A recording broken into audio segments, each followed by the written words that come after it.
You know, I'm thinking of renaming my channel Richard Tice Watch, the amount of videos I'm making on the guy, but there we go. Interesting, isn't it? The Alex Belfidiot schmucks on here who complained I was making too many videos on their hero haven't come on here whinging about the amount of videos I'm making on Richard Tice, but that should tell you everything. So anyway, the latest faux pas by Richard Tice. Now, the guy either genuinely thinks we're stupid, or he really thinks we're stupid. There's no other way to put it, really. Because was it only last week or the week before Richard Tice took away his support, or his party's support? Remember, he's bankrolling it. And he deselected and sacked a few candidates from standing in a few by-elections. And people cottoned on quite quickly on the internet that he deselected these same people that far left-wing extremist group Hope Not Hate complained about in their annual report. This group dug into one of their candidates, a guy called, is it Bodade or Bodad? I'll never say it right, but you know him.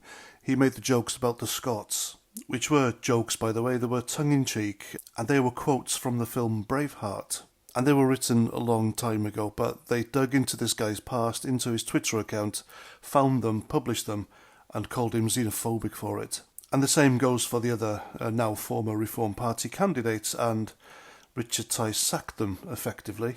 So people put two and two together, realised what had happened, and then came the claims online, not just by ordinary folk on Twitter, but by Tommy Robinson, Sargon of Akkad, Carl Benjamin, and others, prominent right-wing people, who saw the pattern here and questioned, does Hope Not Hate run Reform Party? And you'd be forgiven for thinking that it does, because Richard Tice, remember in my previous videos about him, he has made some serious errors of judgment, or were they? Remember, he supported the jab. He supported the notion that care workers should have the jab to keep their jobs. He still hasn't voiced his support for Andrew Bridgen, well, not that I've seen anyway. Probably the only anti-establishment MP in Parliament at the moment, along with Lee Anderson.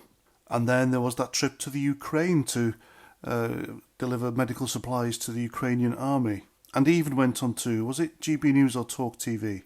It was one of them, and he tried to defend that action. I mean, my goodness.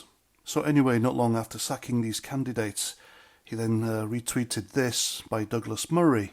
As you can see there, it says, and I quote, "Superb by Douglas Murray, the sinister tactics of Hope Not Hate, they should be renamed Hate Not Hope," end quote. So why on earth would he retweet this after doing what he did? It is blindingly obvious that Richard Tice deselected Reform Party candidates thanks to Hope Not Hate squealing. Now, I've said the guy is he's one of these completely out of touch, wealthy, middle-class, nice but dim types. But has this revealed his hand as establishment? Who knows? But I think one thing is very clear to me now. Richard Tice does indeed think we're all stupid. So there we go. Not so much with the Reform Party, but with Richard Tice, the plot thickens. What do you think? Let me know in the comments. And that's that. I'm Paz49. Thanks for listening, and until the next time, Roger Trout.